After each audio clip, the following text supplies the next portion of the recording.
Hey, how's it going, everyone? This is YLAM here. In today's crypto vlog, I just want to go over my opinions on a simple question. Is it a good idea to invest into Bitcoin?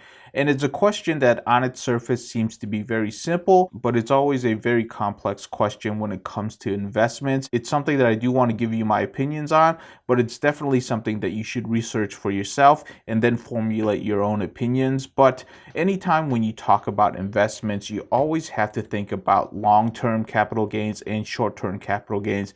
I know I sound like a broken record on this, but this is truly important because when you're talking about investments, it's a lot of tax money that you could potentially save when you actually flip over to long-term capital gains. Now, we all know right now Bitcoin is doing really well. It just received a huge bump. So right here on March 13th, it went from 57,000 all the way up to 59,000 in one jump. So obviously there was a large whale, most likely an institutional investor that just went a lot into Bitcoin. And this is something that I've talked about in previous videos, in which Bitcoin, while it's also the face of cryptocurrency, it's also the one that's most closely linked to traditional finance. So there's a lot of mutual funds, a lot of ETFs, and a lot of just large institutional investors that are investing into Bitcoin. And this recent huge jump, there's probably a lot of correlations to the third round of stimulus checks. So once again, we're talking about the United States doing a third round of stimulus checks. So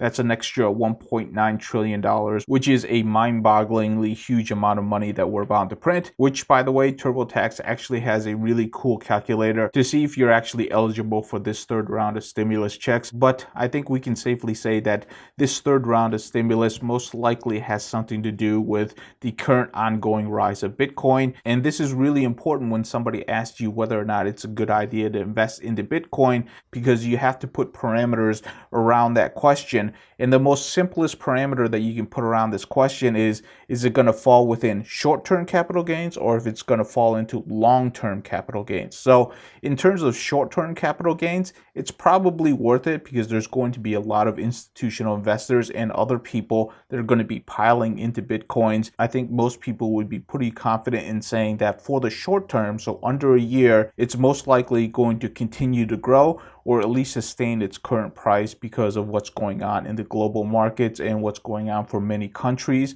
I don't think we're going to fully recover in terms of the economy in less than a year. So it's probably a pretty safe bet to go ahead and just dollar cost average, or in other words, just invest a little bit of money into Bitcoin over a consistent period of time. I personally am doing this myself. So I basically gamify it for myself, in which I'm trying to pick the day that it's going to be at its lowest for the week. But if I don't have the $10 in on the 7th day, I'm just going to go ahead and put it in on that day. For anybody who doesn't actually look at cryptocurrency all the time, then you might just want to automate that task. Now, for anybody who's thinking about investing into Bitcoin for over a year plus so that they can actually have that tax savings, I still think overall it's still a very good idea. But what you need to understand here, and this is the reason why I talk about short-term and long-term capital gains, is that when you actually see these huge vertical gains, so when you actually see something jump up like this, you're really seeing a large institutional investor investing into Bitcoin. And what you need to understand is they're also looking at this in terms of short-term and long-term capital gains.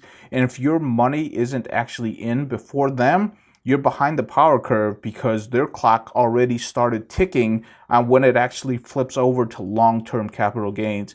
And when you're talking about these large institutional investors, they're definitely tracking things like this, because it's a huge amount of money that they would have to pay out if they actually do it in the short term. So these are things that you have to be aware of when you think about investing into Bitcoin, because there are so many institutional investors.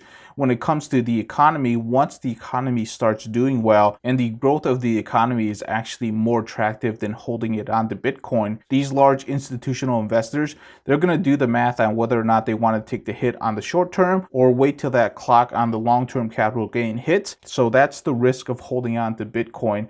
For the long term, a lot of people are hedging their bets in terms of what they want to diversify into, and digital currency is just another avenue to diversify your investments in. So eventually, it's going to be worthwhile for them to pull that money out and put it back into the economy. You also have to keep in mind that when you actually hear these quotes about these institutional investors saying that Bitcoin could rise to 150,000 or 250,000, these are people that probably already have investments into Bitcoin, they have their own motivations in ensuring that Bitcoin continues to rise until they want to pull out the money. Because when they want to pull out that money, they're certainly not going to tell you until it's already done with, and they have their profits in the books already. Anyhow, that is my quick take on investing into Bitcoin. Definitely do your own research, formulate your own opinions, and invest in a way in which you can get a good night's sleep. Because if you're worried about your investment and you can't get a good night's sleep, then you're doing something wrong. That's all I wanted to cover for this video. Thank you so much for watching, and I'll see you in the next one.